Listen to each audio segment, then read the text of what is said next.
नमस्ते friends, welcome to the series of our channel. तो चलिए अंग्रेज़ी की पढ़ाई को आगे बढ़ाते हैं। तो आज का हमारा टॉपिक है subject and predicate. Yes friends, आशा करती हूँ कि आपने हमारे पिछले वीडियोस ज़रूर देखे होंगे और नहीं देखे हैं तो फटाफट से देख लीजिए ताकि आपको आगे पढ़ने और बढ़ने में आसानी होगी। यस दोस्तों, तो चलिए हमारे टॉपिक पे चलते हैं। तो हमारा टॉपिक है सब्जेक्ट एंड प्रेडिकेट। ना दोस्तों, मैंने यहाँ एक वाक्य लिख रखा है जिससे कि हम सब्जेक्ट और प्रेडिकेट को पहचानने में आसानी होगी। दोस्तों, किसी भी वाक्य का, किसी भी सेंटेंस के दो भाग होते हैं, दो पार्ट होते हैं जिसे हम सब्जेक्ट और प्रेडिकेट कहते हैं। ना यहाँ मैंने एक उदाहरण लिख रखा है, 4 शब्दों का एक सेंटेंस मैंने लिख रखा है, द बर्ड्स आर फ्लाइंग। ये जो वाक्य है, ये जो सेंटेंस है, इसमें हम सब्जेक्ट और प्रेडिकेट की पहचान करने की कोशिश करेंगे। ना सब्जेक्ट किसे कहते हैं? सब्जेक्ट विषय को कहते हैं। हिंदी में विषय, सब्जेक्ट को हिंदी में विषय कहते हैं। यस, यानी कि इस वाक्य में हम किस विषय पे बात कर रहे हैं वो हो जाता है हमारा सब्जेक्ट। यानी कि इस वाक्य में द बर्ड्स आर फ्लाइंग, इस वाक्य में हम बात कर रहे हैं बर्ड्स के बारे में, द बर्ड्स के बारे में। तो बर्ड्स बन जाती है हमारा सब्जेक्ट, ये बन जाता है हमारा सब्जेक्ट क्योंकि हम इसके बारे में बात कर रहे हैं, ये हमारा विषय है। ना आते हैं उसके विषय में हम क्या बातें कर रहे हैं, तो वो हो जाता है हमारा प्रेडिकेट। ना उसके विषय में हम बात कर रहे हैं कि पक्षियाँ उड़ रही हैं, तो ये बन जाता है हमारा predicate. So this becomes the predicate of the sentence. तो विषय बन गया हमारा सब्जेक्ट और प्रेडिकेट बन गया, उसके बारे में बन गया, अबाउट बन गया उसका प्रेडिकेट। तो किसी भी वाक्य से यदि हम इस तरह से प्रश्न पूछें कि इस वाक्य में किस चीज़ के बारे में बात की जा रही है, ये तो वो बन जाता है हमारा सब्जेक्ट। क्या चीज़ के बारे में बात की जा रही है, यानी what we are talking about in the sentence और whom we are talking about in the sentence, this becomes the subject। यानी वाक्य से यदि यह प्रश्न पूछा जाए कि क्या चीज़ के बारे में बात की जा रही है या किसके बारे में बात की जा रही है, तो वह बन जाता है हमारा सब्जेक्ट या विषय।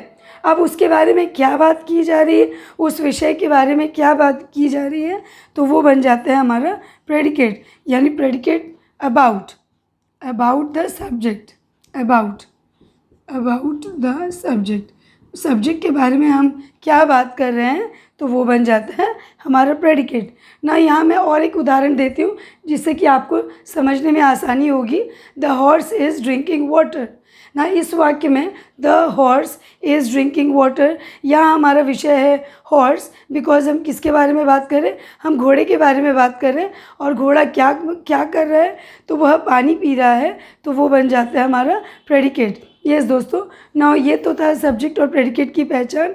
ना दोस्तों, मैं कुछ और भी वाक्य देती हूँ जिससे हम आसानी से सब्जेक्ट और प्रेडिकेट की पहचान कर सकते हैं। तो चलिए चलते हैं उदाहरण पर। तो फ्रेंड्स, मैंने यहाँ कुछ वाक्य दिए हैं जिससे हम सब्जेक्ट और प्रेडिकेट की पहचान करने में आसानी होगी। यस फ्रेंड्स, तो चलते हैं द फर्स्ट सेंटेंस में आते हैं। The river flows smoothly. The river flows smoothly, यहाँ पर सब्जेक्ट क्या है हमारा, हम बात कर रहे हैं किसके बारे में, हम बात कर रहे हैं रिवर के बारे में, नदी के बारे में, कि वह कैसी बहती है, बहुत स्मूथली, बहुत आराम से बह रही है। तो यहाँ विषय क्या है हमारा, तो द रिवर हमारा विषय है, यानी कि सब्जेक्ट। और उसके बारे में हम क्या बात कर रहे हैं कि वो फ्लो करती है smoothly. So this becomes our predicate, ये बन जाता है हमारा प्रेडिकेट। ओके, ना coming to the second sentence, दूसरे वाक्य पर आते हैं। The girls are dancing.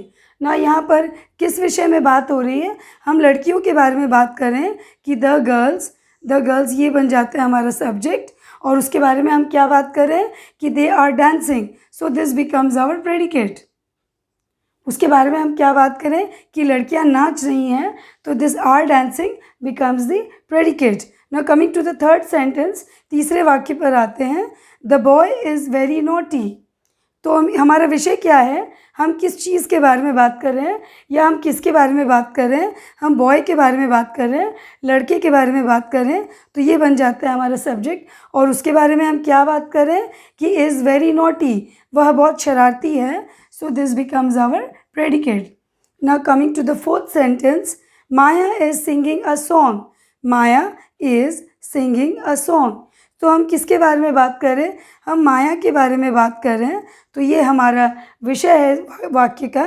और उसके बारे में हमने क्या बात की कि वह गा रही है, वह गाना गा रही है। So this becomes the second part of the sentence, या दूसरा हिस्सा है वाक्य का, जिसे हम प्रेडिकेट कहते हैं ना। यहाँ पर 5th नंबर में आते हैं, 5वें नंबर के वाक्य पे आते हैं।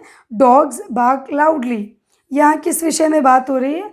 यहाँ डॉग्स के विषय में बात हो रही है कि कुत्ते भौंकते हैं। तो डॉग्स यानी कि डॉग्स हमारा सब्जेक्ट है, और बार्क्स लाउडली यानी भौंकते हैं। बार्क यानी कि भौंकना, लाउडली यानी ज़ोर से चिल्लाना। तो bark loudly, this becomes the second part of the sentence. ये हमारा सेकेंड पार्ट है सेंटेंस का, जिसे हम प्रेडिकेट कहते हैं। तो दोस्तों, ये मैंने कुछ वाक्य दिए थे जिससे आपको सब्जेक्ट और प्रेडिकेट की पहचान आसानी से हो जाएगी। तो आशा करती हूँ आपको हमारा आज का टॉपिक समझ में आया है। तो फ्रेंड्स, अपना क्वेरीज कमेंट सेक्शन में अवश्य दें, और हमारे चैनल को लाइक और सब्सक्राइब अवश्य करें। Thank you friends.